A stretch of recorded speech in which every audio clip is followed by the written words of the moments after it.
अस्सलाम वालेकुम। एक सेहत अफ़ज़ा माहौल में मौजूद 100 फुट लंबे और 35 फुट चौड़े खूबसूरत मुर्गी खाना में देसी मुर्गियां मुर्गे फार्मर के लिए गुज़िश्ता एक साल से बेहतरीन ज़रिया आमदन है। जब हम किसी कारोबार का आगाज़ करते हैं तो किसी भी सूरत में लगाई गई रकम का ज़िया नहीं चाहते। साफ नीयत और रिज़्क़ हलाल के मतलाशी पोल्ट्री फार्मर को मुआशी नुकसान का सामना तब करना पड़ता है जब उसकी कम इल्मी की वजह से या तो उसके पास गैर मयारी चिकन आते हैं, या ना तजर्बाकारी की वजह से मुर्गियों की सेहत मुतासर होती है, या फिर गोश्त के भाव और अंडों की मार्केट नीचे आ जाए। अब इस इंतहाई अहम वीडियो में आपके साथ इस मुर्गी खाना में मुर्गियों के लिए उन तमाम अच्छे इकदाम को ज़ेरे गौर लाने के साथ साथ उन पहलुओं पर भी बात होगी जहां मज़ीद बेहतरी की जा सके, ताकि शरह आमदन में इजाफा फार्मर के लिए बाइसे हौसला अफजा हो। सबसे अहम बात याद रखिएगा कि अंडे, चूज़े, मुर्गे, मुर्गियां बेचकर आप जो रकम ले रहे हैं, आगे जाकर इन खरीदार हजरात ने भी अंडों को खाना या चूज़े निकलवाने हैं, तो उनके पास भी मयारी चीज़ जानी चाहिए। क्योंकि अगर आप मयार नहीं दे सकते तो आप ज़्यादा अरसे तक अपने आप को इस कारोबार के साथ मुंसलिक रख नहीं सकते। ये वाला मुर्गी खाना अब से कुछ मिनट्स पहले बिल्कुल अंदर की जानब गर्दो गुबार से भरा हुआ एक कमरा लग रहा था। इसमें पता ही नहीं चल रहा था कि मुर्गी कहाँ पे है और मुर्गा कहाँ पे है।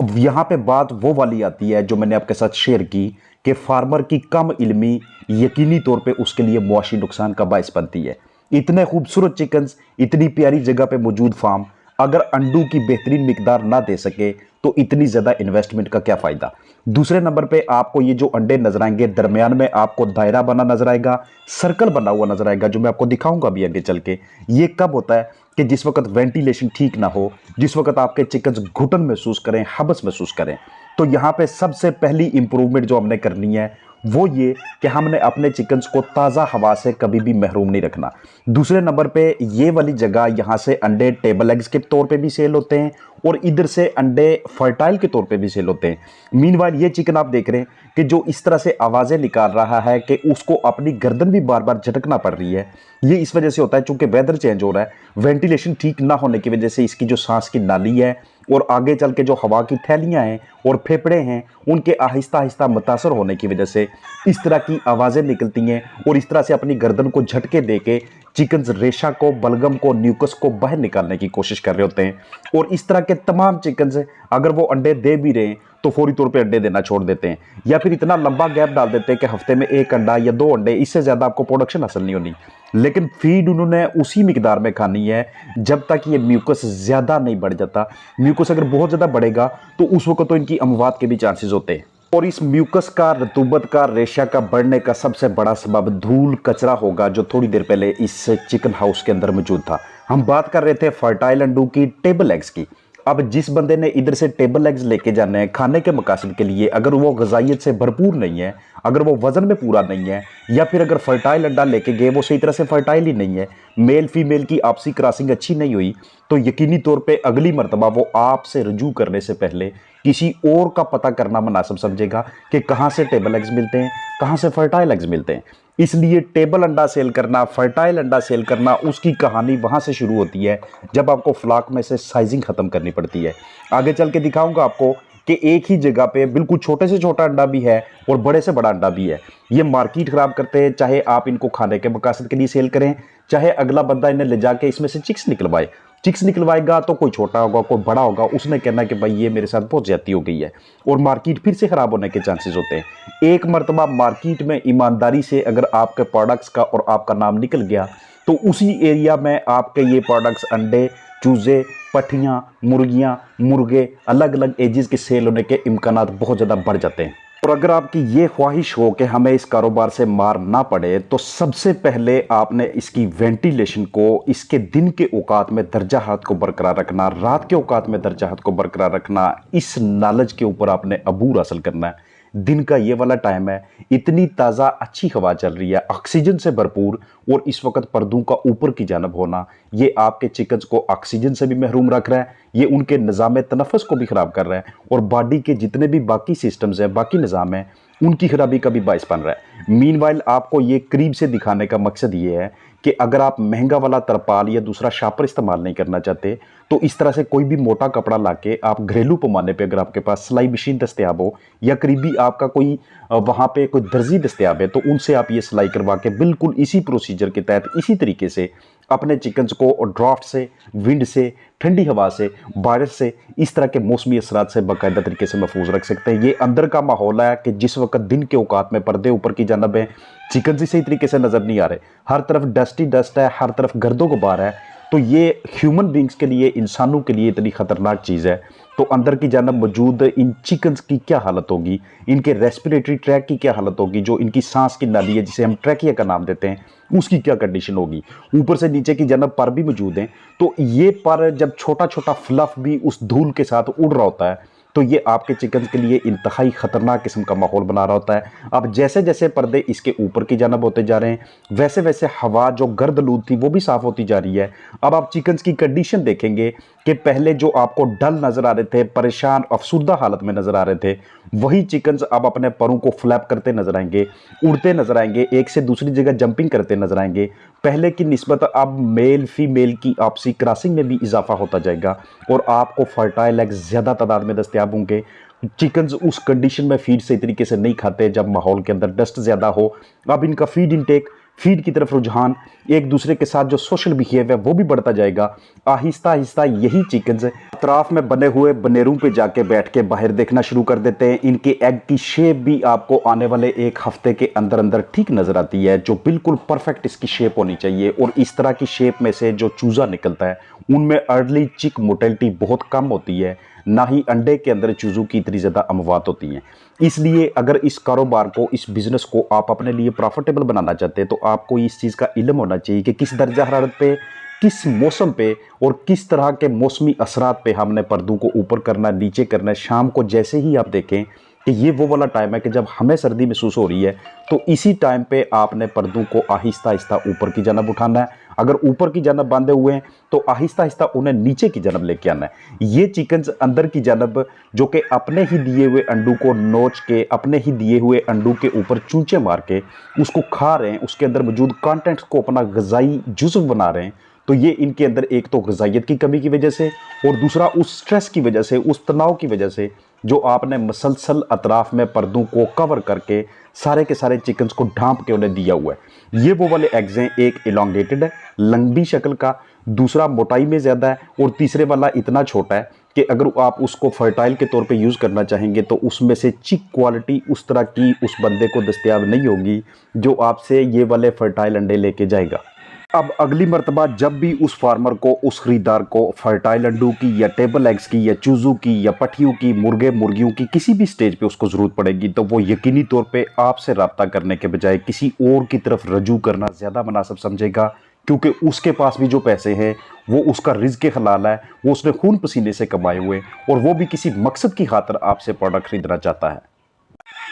अब चूंकि ये मुर्गियां अंडे देने वाली हैं, अगर दिन के औकात में इनके पर्दे ऊपर होंगे, अंदर की जानब धूल होगी, तो उस वक्त इन्हें खुराक और पानी भी सही तरीके से नज़र नहीं आएंगे और ना ही इनकी ओवरी को उस तरह से सिग्नल मिलेगा, इशारा मिलेगा जर्दी पैदा करने के लिए, अंडा बनाने के लिए और उसको अपने जिस्म से बाहर निकालने के लिए। तो यहाँ पे सबसे पहला नुकसान हो गया कि लाइट के लक्स का पूरा ना होना, रोशनी की शिद्दत का बाकायदा तरीके से दस्तयाब ना होना मुआशी तौर पे इस कारोबार को आपके लिए नुकसान की वजह बनाएगा। और दूसरी जानब अगर आप इसी सिलसिले में एहतियात करना शुरू कर देते हैं तो ये आपके लिए एक कितनी बेहतरीन हिकमत अमली हो जाती है कि इस कारोबार से आपको किसी भी सूरत में नुकसान नहीं हो सकता, बशर्ते कि आपकी किस्मत में नहीं लिखा जा चुका को बहुत बड़ा वायरल अटैक इनके ऊपर ना आ जाए, जिसके चांसेस बहुत कम होते हैं अगर बायोसिक्योरिटी बेहतरीन तरीके की हो, अगर आप इसकी केयर ठीक तरीके से कर रहे हैं। टेम्परेचर मेंटेनेंस के हवाले से आजकल जैसे ही वेदर चेंज हो रहा है, बीच में कुछ चिकन्स की शायद आपको आवाज़ें आ रही हों, उस तरह की आवाज़ों का निकलना ये इस बात की निशानदेही होती है, ये इस बात का तरफ इशारा होता है कि दिन और रात के टेम्परेचर में बहुत ज़्यादा फ़र्क है। रात को मसाला दर्जा हरारत चला जाता है 15 डिग्री सेंटीग्रेड पे, 18 पे या 19 पे या 20 पे चला जाता है, वही दर्जा हरारत दिन के औकात में 30, 31, 32 पे चला जाता है। तो 15 से लेके 32 के दरमियान 17 डिग्री सेंटीग्रेड का फ़र्क होना, ये इतनी बड़ी वेरिएशन है कि जो कि आपके चिकन्स को नज़ला, ज़ुकाम, खांसी, सांस के अमराज और उनके अपने हाजमा को ख़राब करने का बायस बनता है। इसलिए इस कारोबार को प्रॉफिटेबल बनाने के लिए, अपने लिए आप इसमें से ज़्यादा बेनिफिट हासिल करने के लिए इन बेसिक्स का खास ध्यान रखते हैं। ये मैं आपको पार्टीशन दिखा रहा हूँ, एक छोटी सी जाली दिखा रहा हूँ कि जो कि थ्रेड से, धागे से बनाई गई है, मोटे धागे से। ज़रूरी नहीं कि जब आपको चिकन्स को लादा करना पड़े, छोटों को बड़ों को अलग अलग करना पड़े, या मेल आपके पास एक्स्ट्रा हैं तो मेल को लादा करें। तो उसके लिए आप लोहे की महंगी वाली इस तरह की पार्टीशन बनाएं कि जिसके ऊपर आपका 18, 20, 22, 25, 30 हज़ार रुपये लग जाए। आप इस तरह की जालियों का भी इंतखाब कर सकते हैं। मकसद हमारा हमें हासिल होना चाहिए कि हम वो किस मकसद के लिए लगा रहे हैं। जो फार्मर इनपुट्स को कम से कम रखता है, यानी कि कॉस्ट ऑफ प्रोडक्शन को, अखराजात को कम से कम रख के ज़्यादा से ज़्यादा बेनिफिट लेने की अपने अंदर सोच रखता है, उस फार्मर को यकीनी तौर पर इस कारोबार से बहुत ज़्यादा फ़ायदा हासिल होता है। सबसे बेहतरीन हिकमत अमली ये होती है कि जब भी आप पोल्ट्री फार्मिंग पे इन्वेस्ट करना चाहें, अपना पैसा लगाना चाहें, तो उससे पहले आपने अपने मेंटोर को सर्च करना है। आपने ये देखना है कि इस मामले में आपका उस्ताद कौन होगा। अगर आपको उस्ताद बआसानी दस्तयाब नहीं हो रहा तो उस सूरत में आप अपने करीबी चिकन फार्म का विजिट करते हैं। करीबी एरिया में नहीं है तो दूसरे शहर में जाने के लिए टाइम निकालें, या फिर करीबी वेटनरी डॉक्टर की सहूलत लेके, उनकी गाइडेंस लेके, या इस तरह से यूट्यूब के ऊपर वीडियोस देख के उन चैनल्स को जिनके ऊपर आपको ट्रस्ट है, आप कम अज़ कम इसकी बेसिक सीख के अपनी तरफ से चिकन्स को सफ़र ना करने दें, उनके लिए प्रॉब्लम्स का शिकार ना बने। आप बाहर की जानब इस तरह की जाली इंस्टॉल करके रखना, और बाहर के जानब पर्दों को अच्छी तरह से चिपका के रखने के लिए, ताकि हवा के बहाव की वजह से वो ऊपर ना उड़े रात के वक्त, या जब बाहर बारिश हो, या जब बाहर ठंडी हवा चल रही हो, तो उसके लिए आपको इस तरह से रस्सियाँ लगानी पड़ती हैं। रस्सियाँ लगाने की तरतीब मैं आपको दिखा रहा हूँ। अब जैसे ही ये पर्दे ऊपर की जानब है, क्रॉस वेंटिलेशन है, फ्रेश माहौल है चिकन्स के लिए, तो ये जाली के बिल्कुल करीब आके बाहर की जानब देखने की कोशिश कर रहे हैं। बाहर की ग्रीनरी को, सब्ज़ा को आंखों की जीनत बनाना चाहते हैं, क्योंकि सब्ज़ रंग चिकन्स को बहुत ज़्यादा पसंद होता है। ख़ास तौर पे मॉर्निंग टाइम पे अगर बाहर की जानब सब्ज़ा मौजूद है, उसके ऊपर रात के टाइम पे ओस पड़ती है, तो उसी ओस के ऊपर, उन्हीं पानी के कतरों के ऊपर जब सुबह की किरणें पड़ती हैं, वो किरणें अगर हमारे चिकन्स को देखना नसीब हो जाएं, तो उनके अंदर इस तरह से एक एहसास पैदा होता है। वो अपने आप में बहुत ज़्यादा खुशी महसूस करते हैं, उनकी बसारत भी इम्प्रूव होने लग जाती है। बाहर की जानब इस तरह से सायादार दरख्त लगाने का मकसद ये है कि जब गर्मी की शिद्दत बहुत ज़्यादा होगी, उस वक्त हम चिकन्स को यहाँ पे बाहर निकालेंगे। बाहर एक तरफ चारदीवारी लगी हुई है, दूसरी जानब नेट मैश लगाया जाएगा। ये आने वाले वक्तों में इस प्रोजेक्ट का एक हिस्सा है, और उसी हिस्से के मुताबिक मौसम गर्मा में चिकन्स के जिस्मानी टेम्परेचर को बरकरार रख के आगे चलना है। जिस वक्त भी आप इस तरह का कोई हाउस बनाते हैं, तो दूर अंदेशी से, दूर का सोच के उसके मुताबिक प्लानिंग किया करें। फौरी तौर पे उसी मौसम, उसी महीने के मुताबिक ना चला करें, क्योंकि आपके चिकन्स ने आपके पास आके कोई 10, 15, 20 दिन, महीना या 1.5 महीना नहीं गुजारना। ये आपके पास 2 साल, 2.5 साल, 3 साल, जब तक वो आपके लिए प्रोडक्टिव है, जब तक आपने उनकी मैनेजमेंट ठीक रखी हुई है, जब तक मुर्गियां नॉन लेइंग हैंस नहीं बनी, वो कल बर्ड नहीं बने या कंडम बर्ड नहीं बने, तब तक वो आपके लिए फ़ायदेमंद है। जैसे जैसे बर्ड ओल्ड होते जाते हैं, उसमें से वो वाले बर्ड निकाल के सेल करते जाएं कि जो सही तरह से प्रोडक्शन नहीं दे रहे, जिनकी आपको कलगी फीकी पड़ी नज़र आती है, या जिनके जिस्म के किसी और हिस्से में आर्जा नज़र आता है, वो गोश्त के भाव सेल कर देना। आपसे कल बर्ड खरीदने वाले बहुत से हजरात आ जाते हैं, जो करीबी गोश्त को सेल करने वाले हजरात हैं, उन्हीं से आप रब्ता करके इनको सेल आउट कर सकते हैं। अब दरमियान में पार्टीशन लगा के एक साइड पे मुर्गा रखना, 420 रुपये फ़ी किलो के हिसाब से सेल करना, एक साइड पे फीड स्टोर और दूसरी साइड पे एक कमरा रखना कि जिसमें इजाफी चीज़ें रखी जा सके, क्योंकि जिस वक्त मौसमी असरात के पेश नज़र आपको ज़्यादा फीड स्टोर करनी पड़ जाए, तो आप किसी ऐसे कमरे में स्टोर नहीं कर सकते कि जहाँ पे दूसरी चीज़ें भी पड़ी हों, क्योंकि फीड को सही तरीके से स्टोर करना, उसको फंगस से बचाना, ज़्यादा नमी से बचाना, ये आपके चिकन्स की हेल्थ को बरकरार रखने के लिए ज़रूरी स्टेप होता है। दरवाजे के बाहर की जानब इतनी बारीक सी जाली लगाने का मकसद ये होता है कि मुख्तलिफ जरसूमें इसके अंदर ना घुसने पाएँ। ये जिस वक्त पर्दे ऊपर की जानब हैं, उस वक्त अंदर की जानब चिकन्स की जो एक्टिविटीज़ हैं, जो उनकी हरकत व सकनात हैं, इनमें, और जब पर्दे ऊपर उठाए जाते हैं, जब फ्रेश एयर चलती है, उनमें ज़मीन आसमान का फ़र्क देखा जाता है। अगर इसीलिए मैं आपके साथ शेयर कर रहा हूँ कि जिस वक्त आप दानशमंदी के साथ, हिकमत अमली के साथ बर्ड के बिहेवियर को समझ के, उनकी जिस्मानी ज़रूरियात को समझ के, हालात के पेश नज़र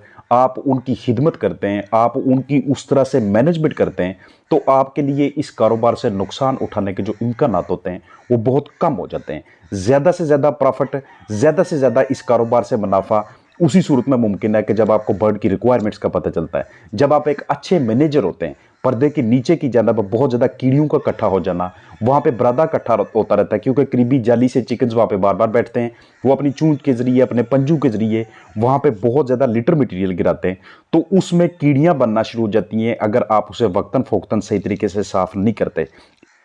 एक साइड से पर्दा ऊपर कर लेना ये काफ़ी नहीं है, आपको दूसरी जानब से भी कोई ना कोई गैप छोड़ना पड़ेगा ताकि क्रॉस वेंटिलेशन बेहतरीन तरीके से हो सके। तो इस पूरी वीडियो के अंदर मेरी जो भरपूर कोशिश रही है वो ये कि आपके साथ मैं शेयर कर सकूं कि इस फार्म के ऊपर प्रॉफिट रेशो को, मार्जिन को, मुनाफा की शरह को बढ़ाने के लिए मजीद कौन कौन से इकदाम किए जा सकते हैं। जब भी इस तरह का कोई चिकन हाउस बनाएं, अगर आपके पास इतना टाइम नहीं है तो कोई ऐसा बंदा हायर करें कि जिसने ग्राउंड लेवल पे, रूट लेवल पे चिकन फार्म्स के अंदर, पोल्ट्री खाना के अंदर मुर्गियों के साथ काम किया हो, जो इनकी बेसिक्स की अच्छे तरीके से समझ रखता हो, ताकि किसी भी वक्त कम अज कम उसकी मैनेजमेंट की वजह से आपके फलाक की हेल्थ मुतासर ना हो सके। तो जितने भी इस तरह के हजरात होते हैं जिनको इन बेसिक्स का नॉलेज होता है, उनके पास चिकन रेजिंग इस कारोबार से मुनाफा की जो शरह होती है वो ज़्यादा आती है बनिस्बत उनके कि जिनको इसका बेहतरीन तरीके से शौर नहीं होता। अपना ख्याल रखिएगा। अस्सलाम वालेकुम वरहमतुल्लाहि वबरकातुहू।